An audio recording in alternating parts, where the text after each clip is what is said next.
We're back and ready to take on the next topic, talking about screens. Coming up on Rule Review.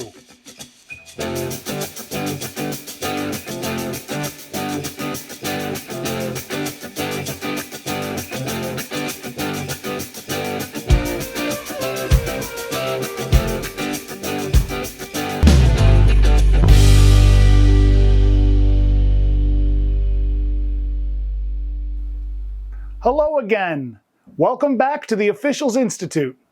My name is Josh, and in just a few moments, we'll be reviewing the rule on screens. But before I do that, hit that subscribe button, like this video, and share it with a friend.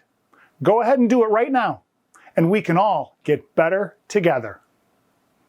Now, back to our rule review topic, screens, which has been designated as a point of emphasis for the 21-22 basketball season by the National Federation of State High School Associations.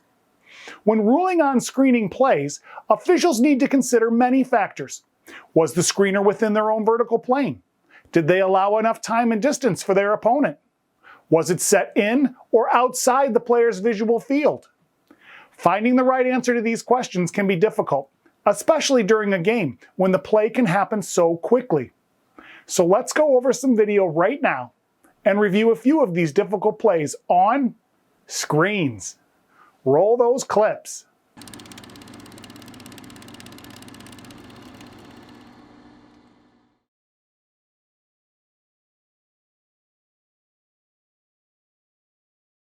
Our first video, we will focus on red 35. And as the ball is passed across the court, he sets a solid screen, successfully delaying his opponent. But was this a legal screen? Zooming in and slowing down the action, we can see that when the player establishes his screen, according to Rule 4.40.2, he must stay within his own vertical plane with the stance approximately shoulder width apart.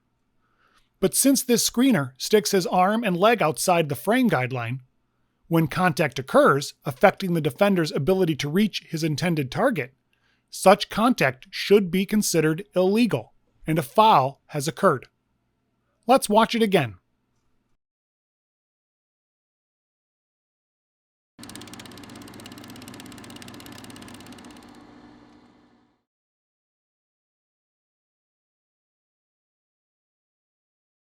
Here we see a player at the top of the key take a dribble toward his teammate, and after passing the ball to him, continues to set a screen to free up his teammate for an open look.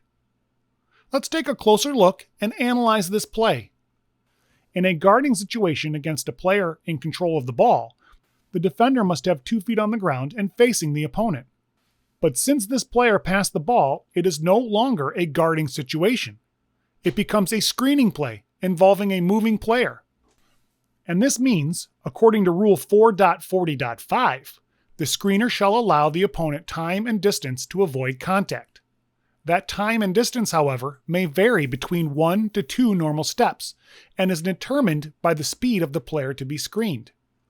Since this player, who is no longer a dribbler, did not give any time or distance, this contact should be ruled an illegal screen. Watch that one again.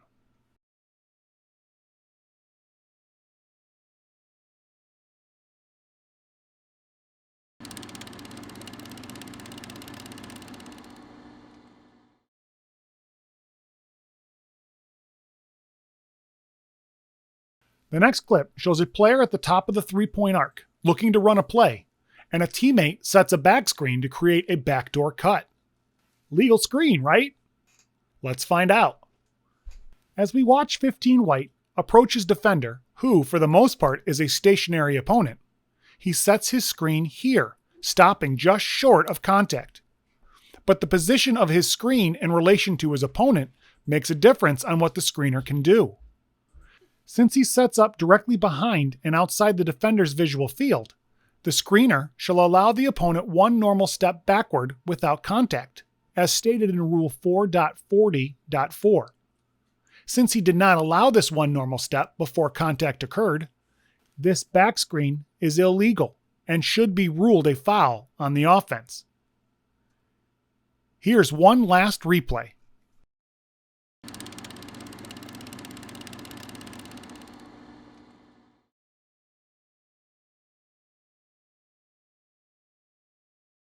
In our next video, the ball is passed around a few times, a player steps into a spot, and sets a relatively calm screen, when an opponent causes some contact displacing the screener while trying to maintain his guarding position.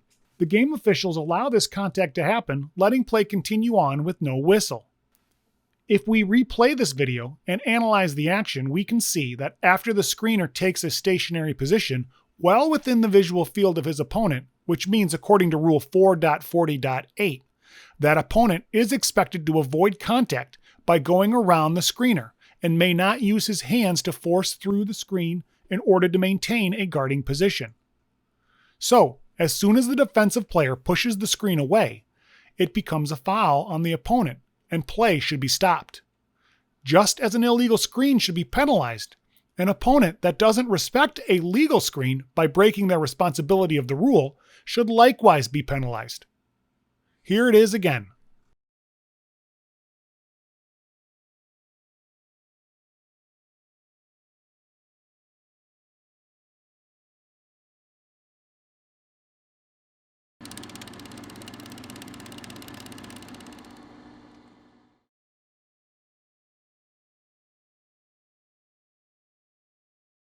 In our last video, the ball is being brought up the back court, and when the dribbler gets to the front court, a teammate comes up to set a screen, and then moves down along with the opponent in an effort to continue screening. Let's zoom in and take a closer look. As 33 White sets his screen, it appears as though he gives plenty of distance. However, when his opponent starts to move to get around the screener also moves. But if you stay focused on the distance between the players, you'll see there is never any contact, other than the defender reaching out to touch the screener, and therefore cannot be ruled as illegal.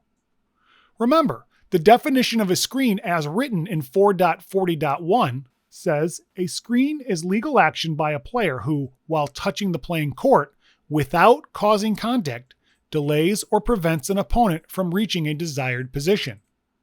Just because this player was moving while trying to screen his opponent, even if the player's intent is to create contact, unless contact actually occurs, it is not illegal. This play should have been ruled legal. Go ahead and watch it one last time.